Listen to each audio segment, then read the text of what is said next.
Awa avait un monde entier dans ses mains. Un monde fait de douceur, de patience et d'un petit lapin jaune. C'est quoi ça, ton lapin tout moche? Kofi, pose ça, c'est à moi.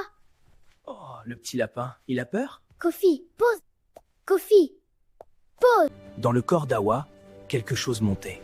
Vite, très vite. Awa, viens t'asseoir.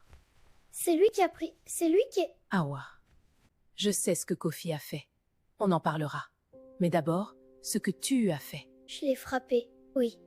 Avant de frapper, qu'est-ce qui s'est passé dans ton corps? Dis-moi exactement. Kofi a pris mon lapin et j'ai senti quelque chose de chaud ici et puis. Oh ma chérie, c'est normal de ressentir ça. Tu vois, la colère, elle voyage dans le corps. Elle part du cœur, descend dans les bras et arrive aux mains avant que ta tête ait le temps de décider. Elle voyage? Oui ma chérie, comme un courant. Très vite, mais entre le cœur et les mains, il y a un chemin. Et sur ce chemin, on peut l'arrêter. Oh, la colère n'est pas le problème, c'est une émotion normale et juste. Le problème, c'est qu'on la laisse arriver aux mains sans passer par la tête. Je comprends. 3 arrêts possibles, avant que ça arrive aux mains. Premier arrêt, quand tu sens la chaleur, mets tes mains dans ton dos, tout de suite. Elles ne peuvent plus frapper ce qu'elles ne touchent pas. Ça marche, je peux pas frapper comme ça? Deuxième arrêt, un grand souffle. Comme ça. Avant les mains, les mots.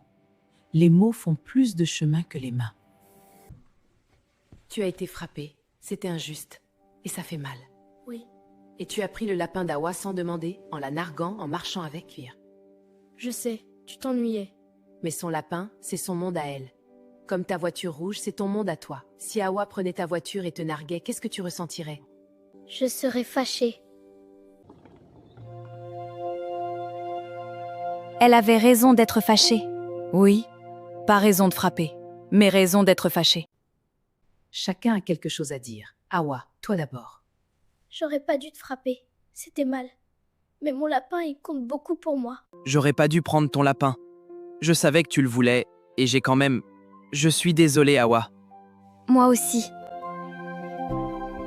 Ton lapin. Tu veux jouer? Lui, il peut être le garde du palais.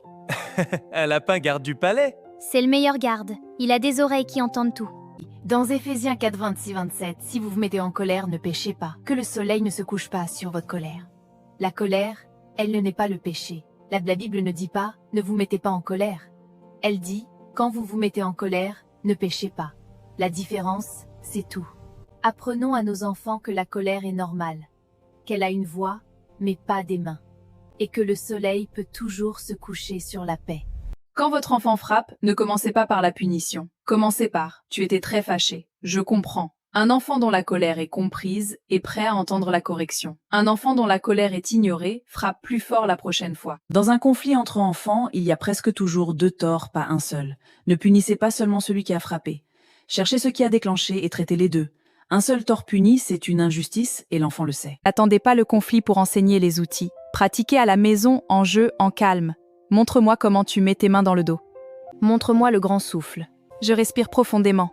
Ne laissez pas les enfants se séparer après un conflit sans réconciliation. Un pardon mécanique, mais une vraie conversation.